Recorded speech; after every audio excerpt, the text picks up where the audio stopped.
Hasta la vista, baby. Get away from her, you bitch! I, Iron Man. Expecto Patronum!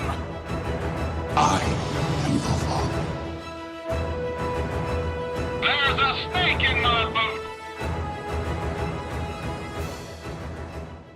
What's going on, guys? Ryan O'Toole back here again, giving you guys another exciting review. If you guys are new here, feel free to click that subscribe button and that bell notification icon for more reviews, reactions, rankings, and more movie content. I've been gone for a week. I decided to take a week off since there really wasn't much big movies coming out that week and needed a break, so now I'm back at it, guys, making videos. And today I'm very excited because as a Marvel fan, today I'm going to be reviewing one of my most anticipated movies of this year, and that is Doctor Strange in the Multiverse of Madness. Very highly anticipated sequel to the first Doctor Strange movie, but this one, it's not directed by Scott Derrickson, it's now directed by Sam Raimi, one of the best creative horror directors working today, who's brought you the Tobey Maguire Spider-Man trilogy, the Evil Dead trilogy. You guys know who Sam Raimi is. Of course, before going into this review, guys, this is 100% spoiler-free. Do not worry, guys. No spoilers in this review. Do not post spoilers in that comment section.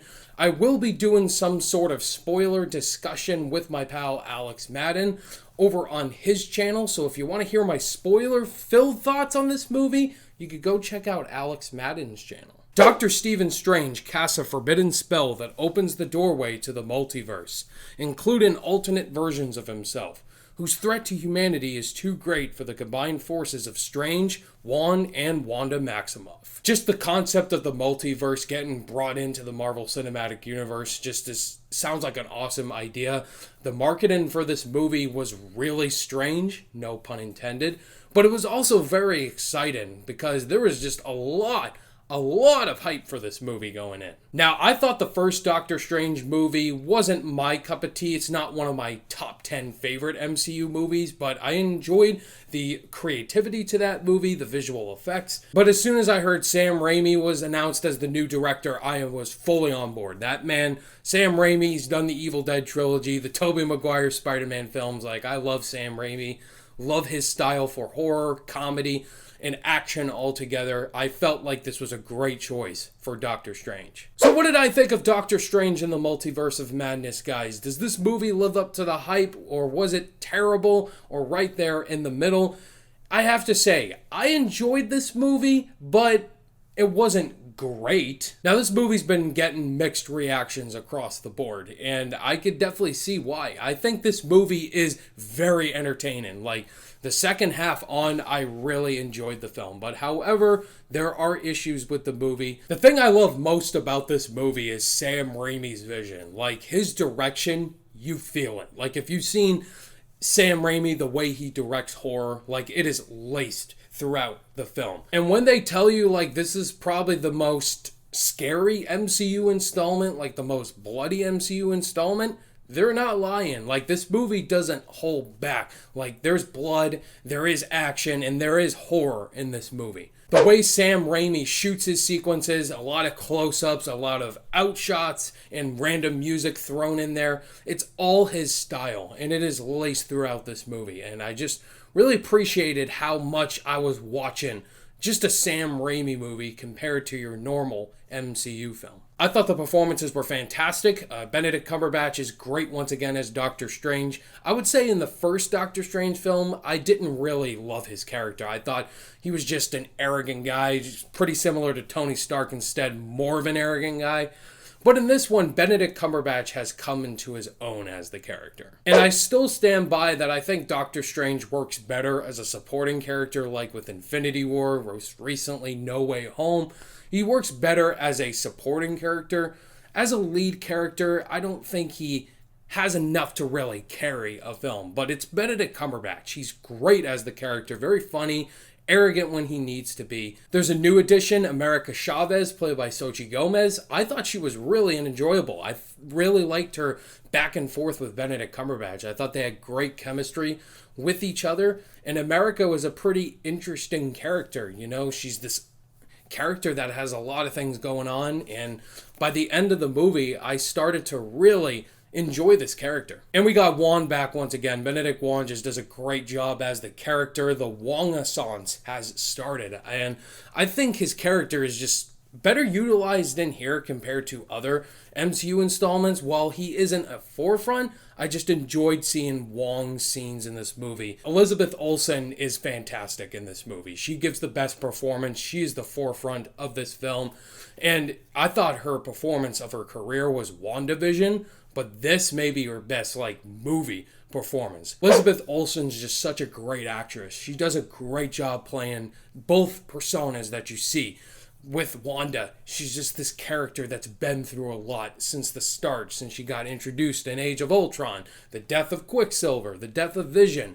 And in this movie, they're really portraying those routes of a villain. And another thing that people were really hyping up about this movie was the possible cameos that were going to be in this movie. Since the multiverse was a huge aspect to the story, I'm going to tell you guys the truth right now. If you're going into this movie having so many predicting cameos that are going to show up, these characters are going to show up, those characters, just erase all that. Don't predict anything. Just don't expect way too many cameos in the film. And are there cameos? Yes. But this isn't Cameo, the movie. In a group of characters that are in the trailers, we all know the Illuminati is in this movie. And it was a really interesting concept seeing the Illuminati in the film.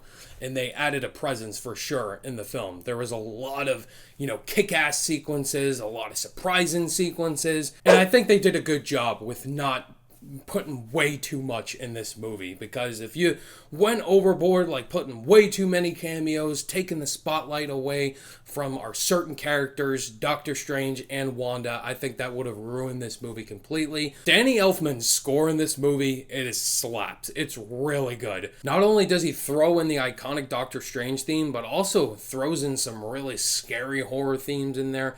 There's this one cool, awesome sequence involving music. I thought that was really cool to add in. Now, what doesn't work about Doctor Strange in the Multiverse of Madness? I'm not going to go into specifics because a few issues I did have are spoilers, so I'm not spoiling it, guys. I would say my biggest issue with the film is the script. The script is a mess in this film. There's many storylines they're throwing in here for a 2-hour and 6-minute runtime. A certain storylines involving America Chavez weren't fully fleshed out in here. Also, Wong really didn't have enough screen time as well. There's just many storylines in here that we didn't have enough time to flesh it out. For example, the first act is probably the most flawed act. It takes a while for it to get going. I would say about 45 minutes it starts to get going. And once we get to the second and third act, goes full out Raimi insanity. But that is a problem if it takes a while to get going. And I think that's the movie's biggest flaw. And I also kind of felt like Doctor Strange himself was kind of sidelined a little bit. This kind of did feel like Wanda's movie, and I really love that. We're supposed to see more of Doctor Strange in here. It's kind of a back and forth game. You're not really sure if this was Wanda's movie or with Doctor Strange's movie. I felt like they could have done a better job at that and making it more of a Doctor Strange movie because his name is in the title. Before I give you guys my final overall thoughts and grade for Doctor Strange in the Multiverse of Madness, if this is your guys' first time checking out the channel and you like this review, definitely hit that like button. Consider clicking that subscribe button for weekly reviews and ranking videos on this channel. Overall, guys, I had a fun time with Doctor Strange in the Multiverse of Madness. It was a great, world exploring of the multiverse in general. You have Doctor Strange, you got Wanda, Elizabeth Olsen's fantastic. Raimi's vision is all throughout this film. Elfman's score slaps. It's discombobulated with a pretty wonky screenplay. It could have fixed up a lot of scenes. Get that first act going. This would have been a much better, but I had an enjoyable time at this one. On my rating scale, I'm going to give Doctor Strange in the Multiverse of Madness a B-. There you have it, guys. That was my thoughts and opinions on Doctor Strange in the Multiverse of Madness. What did you guys think about this movie? Did you love it? Think it was okay? Did you absolutely hate it? Let's talk about it in the comments. Thank you guys as always for watching this review. All my social media links are in the description below, and I'll see you guys in the next video. Bye!